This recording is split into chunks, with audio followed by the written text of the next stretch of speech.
Yo, yo, hey, yo, yo, hey, yo, yo, hey, yo, yo, hey, yo, yo, hey, yo, hey,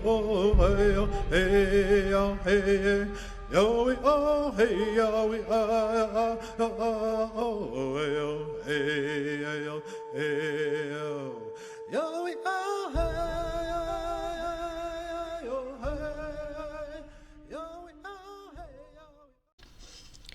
Code Talker by Joseph Bruchac, published by the Penguin Group.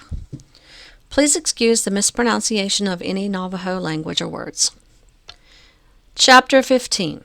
Field Maneuvers.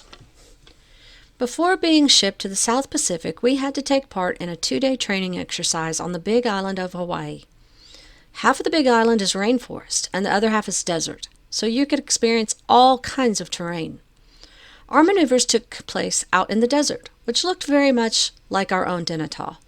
It even had some of the same plants. Like many of the things that had happened to me during the war, that training exercise made me very glad that I was a Navajo. We had a gung-ho lieutenant. Everybody called him Stormy. "We're going to see how tough you guys are," he said. "We're going to cross this desert on foot in 2 days. You've got just 1 canteen of water each, so you have to make it last.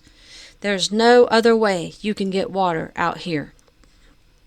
When he said that, Key and Bill and Henry and I, the 4 of us who were Navajos, looked at each other and nodded.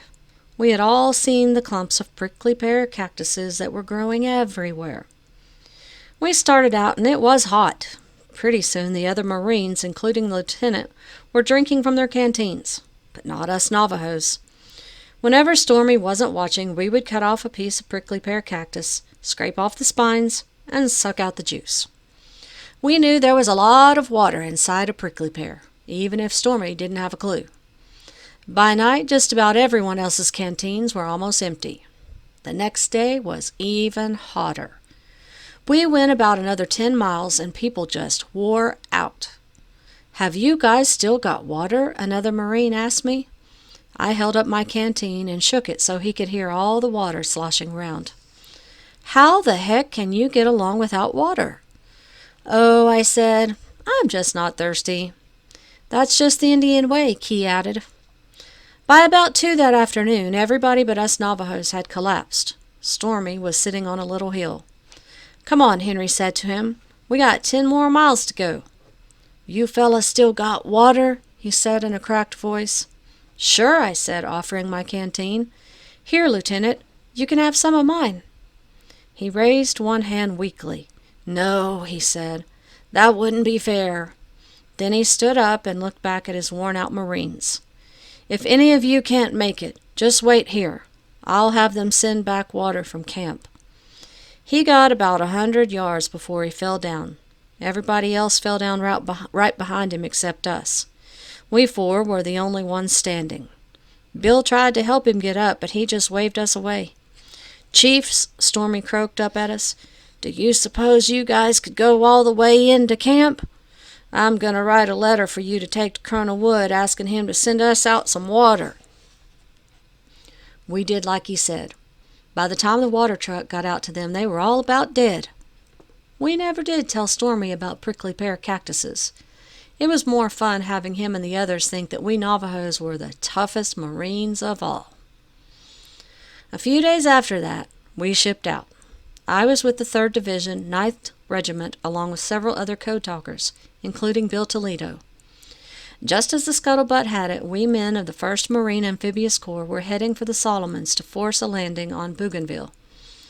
We had to drive out the Japanese and secure the airfields. We did not go straight into battle, though. First, we had more field maneuvers. This practice was really important. It was to make sure that things did not go wrong too much. I say too much, grandchildren, because one of the unwritten rules of war is to expect the unexpected. If there's any possible way that something can go wrong, you can bet the ranch that it will. Imagine 24 ships and a dozen different landing beach sites.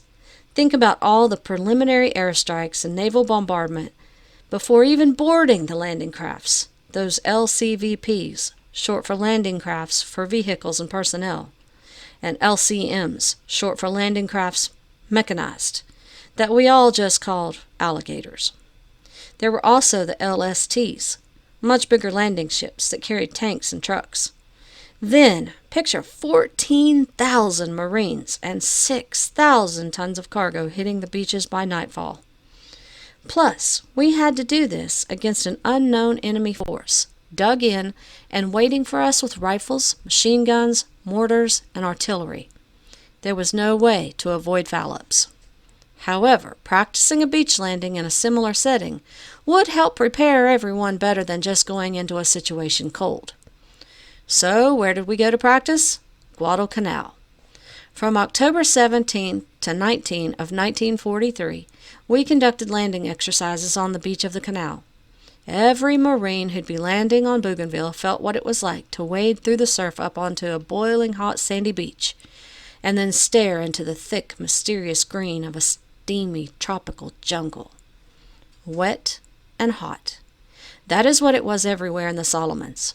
If I hadn't already been on Hawaii, which had some jungle of its own, it would have been a total shock to me. Think how strange it was for a Navajo boy from a land where rain is so rare that it's a blessing from the holy people to find himself in a place where it rains every day and sometimes keeps on raining for days on end.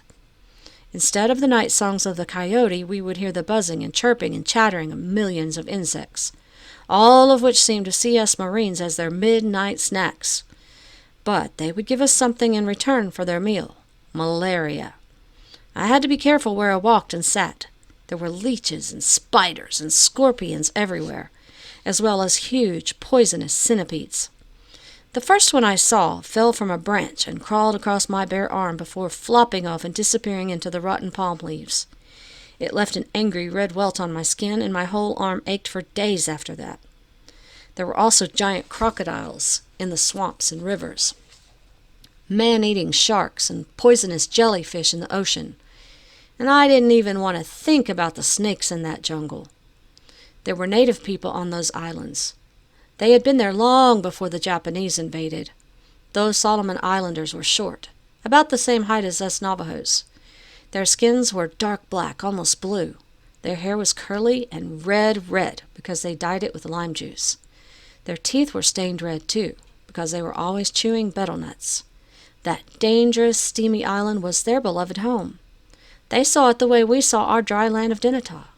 It was a sacred place, given to them by their gods, and they knew how to survive and be happy there. But they had not been happy during the Japanese occupation.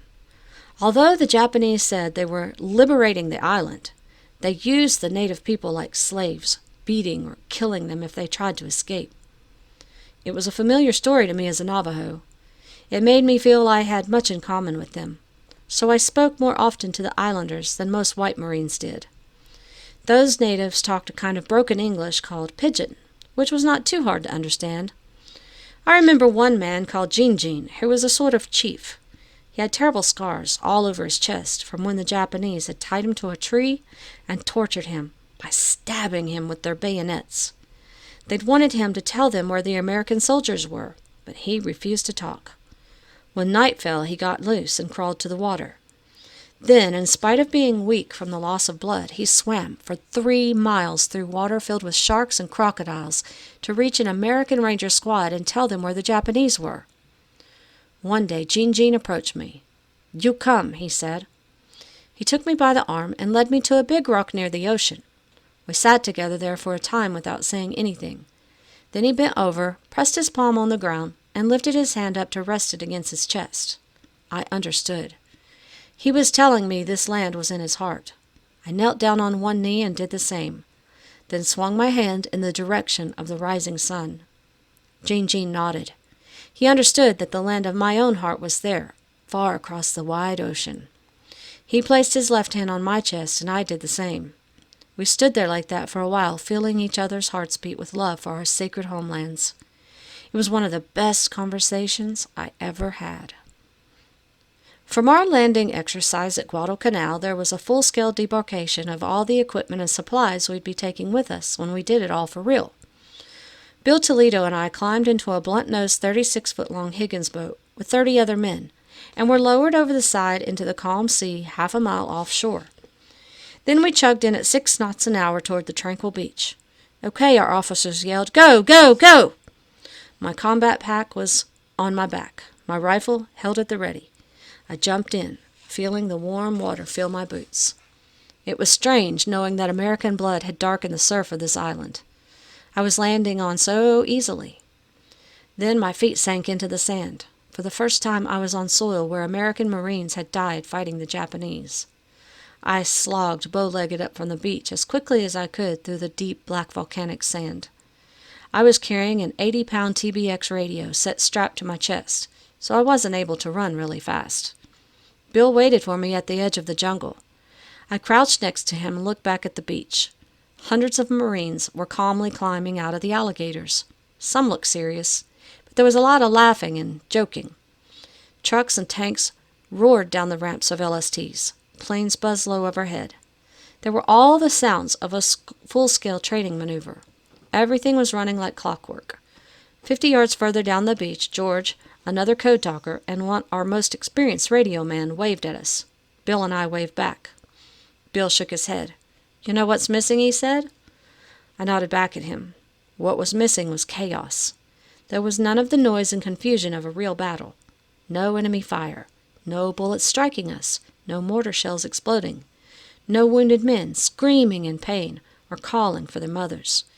Instead, at one moment, when everything was quiet, I heard the haunting cry of a bird echo out from somewhere deep inside the jungle. Our only attackers were a swarm of mosquitoes that descended on me, humming their thirst for my blood. Yo, yo, hey, yo, hey, yo, yo, hey, yo, yo, hey, yo, yo.